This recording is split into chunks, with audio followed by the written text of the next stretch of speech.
Hi everyone, welcome my another video. আমি অমৃতা সাথে আছি তোমাদের।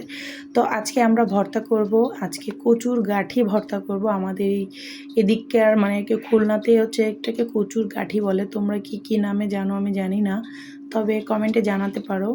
তো এটা হচ্ছে আমাদের এদিকে বলে কচুর গাঁঠি। তো কচুর গাঁঠি আজকে ভর্তা করব একটু ঝাল ঝাল করে, একটু বেশি পরিমাণে ঝাল দিয়ে কচুর গাঁঠিটা ভর্তা করব। খুব খেতে কিন্তু খুবই মজা, তোমরা একবার ট্রাই করে দেখতে পারো। আর হ্যাঁ, একটা নতুন কথা, শাশুড়ি বৌমার তো ঝগড়া এটা সারা জীবনই থাকবে।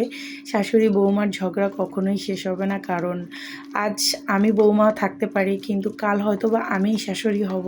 তখন দেখা যাবে ওই আমার শাশুড়ির রূপটাও কেন জানি না আমার বৌমার উপরও ফলাতে পারি। তাই বলছি, শাশুড়ি বৌমার যুদ্ধ এ তো আজীবন চলবেই। এটা নিয়ে কিছু বলার নেই, সারা জীবন কথা বলতে হবে, সারা জীবনই দেখতে হবে, আর সারা জীবন তাকে সেবা করতে হবে। সেবা করতে হবে কেন বললাম, কারণ জামাইয়ের সংসার করতে হলে শাশুড়িকে ভালোবাসতেই হবে, তাই না?